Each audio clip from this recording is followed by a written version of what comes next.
എല്ലാവർക്കും ഹിന്ദി വേൾഡിലേക്ക് സ്വാഗതം. റീന ടീച്ചറുടെ ഹിന്ദി വേൾഡിലേക്ക് സ്വാഗതം. ഇന്ന് 7ാം ക്ലാസ്സിൻ്റെ ചില പ്രവർത്തനങ്ങളാണ്, പരീക്ഷയ്ക്ക് വരാവുന്ന ചില പ്രവർത്തനങ്ങളാണ് ഇന്നത്തെ ക്ലാസ്സിലിടുന്നത്. നമുക്ക് ഒന്നാമത്തെ പ്രവർത്തനത്തിലേക്ക് പോകാം. ഗുദ് സേ പ്യാർ എന്ന പ്രവർത്തനത്തിലെ പാഠത്തിലെ ചില പ്രവർത്തനങ്ങളാണ്. മാച്ച് ദ ഫോളോയിങ് ആണ് ഇവിടെ തന്നിരിക്കുന്നത്. നമുക്ക് ആദ്യം വായിച്ചു നോക്കാം. സൂരജ് കോ അപ്പനെ, ബാദൽ കോ അപ്പനെ, പേട് കോ അപ്പനെ, മുझे. जल से प्यार है, फूलों से प्यार है, गुद से प्यार है, आग से प्यार है. അപ്പോൾ സൂരജ് കോ അപ്പനി, സൂര്യൻ തൻ്റെ എന്തുകൊണ്ടാണ് സ്നേഹിക്കുന്നത് എല്ലാവരെയും?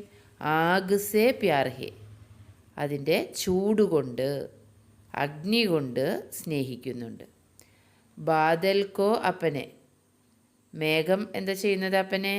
ജൽസേ പ്യാർ ഹെ, വെള്ളം കൊണ്ടാണ് സ്നേഹിക്കുന്നത്, ഭൂമിയെ, നമ്മളെ സ്നേഹിക്കുന്നത്. പേട് കോ അപ്പനെ, മരം ഫൂലോം സേ പ്യാർ ഹെ, പൂക്കൾ കൊണ്ട് സ്നേഹിക്കുന്നു. മുझे, എനിക്ക്, ഗുദ് സേ പ്യാർ ഹെ, നമ്മൾ നമ്മെ തന്നെ സ്നേഹിക്കുന്നു, സ്വയം സ്നേഹിക്കുന്നു.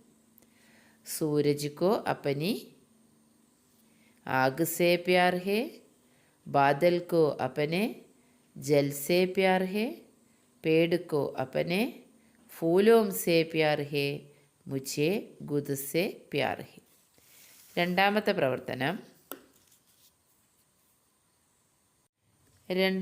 പ്രവർത്തനം പരിചിത് ശബ്ദ ബനായി, ഇതിൽ നിന്ന് പരിചയമുള്ള വാക്കുകൾ കണ്ടെത്തണം. ഇത് ഉൾട്ടാ പുൾട്ടയാണ് തന്നിരിക്കുന്നത്, അതായത് തിരിച്ചും മറിച്ചും.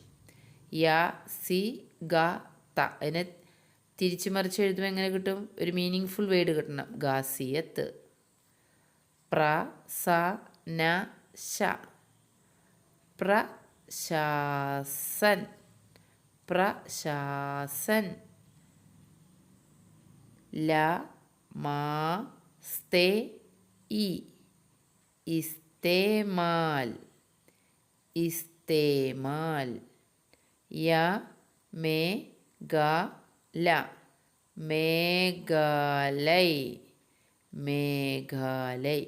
അപ്പോൾ തിരിച്ച് മറിച്ച് എഴുതുമ്പോൾ ഒരു മീനിങ് ഫുൾ വേർഡായിരിക്കണം നമുക്ക് കിട്ടേണ്ടത്. അടുത്ത പ്രവർത്തനം മാച്ച് ദ ഫോളോയിങ് ആണ്, നമുക്ക് നോക്കാം.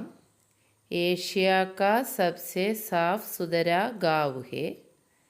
इस छोटे से गाँव में प्लास्टिक पूरी तरह से हैजे की बीमारी से छुटकारा पाने का एकमात्र उपाय था.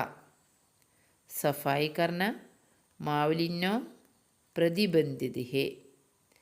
ഒന്നാമത്തെ, ഏഷ്യ കാ സബ്സെ സാഫ് സുതര ഗാവ് ഹേ, ഏഷ്യയിലെ ഏറ്റവും വൃത്തിയുള്ള ഗ്രാമമാണ് മാവ്ലിന്നോങ്. ഇസ് ചോട്ടേസെ ഗാവ്, ഈ ചെറിയ ഗ്രാമത്തിൽ പ്ലാസ്റ്റിക് പൂരി തരഹ്സെ, പൂർണ്ണമായും, പ്രതിബന്ധിത് ഹേ, നിരോധിച്ചിരിക്കുന്നു. ഹൈജേക്കി ബീമാരിസെ, കോളറ എന്ന രോഗത്തിൽ നിന്ന്, ചുട്കാര പാനേക്ക, മോചനം നേടാനുള്ള, ഏകമാത്ര ഉപായത, ഒരേയൊരു ഉപായം, സൂത്രം എന്തായിരുന്നു? സഫായി കർണ, വൃത്തിയാവുക, നമ്മുടെ ശരീരവും മനസ്സും വൃത്തിയാക്കുക. അതുപോലെ തന്നെ എല്ലാ കാര്യങ്ങളും, പരിസരവും എല്ലാം വൃത്തിയാവണം. ശുചിത്വം, സഫായി കർണ. അപ്പോൾ കോളറയല്ല, ഏത് രോഗത്തിൽ നിന്നും മോചനം നേടാനുള്ള ഒരേ ഒരു മാർഗം സഫായി കർണ. അടുത്ത ക്വസ്റ്റ്യനുമായി വീണ്ടും കാണാം.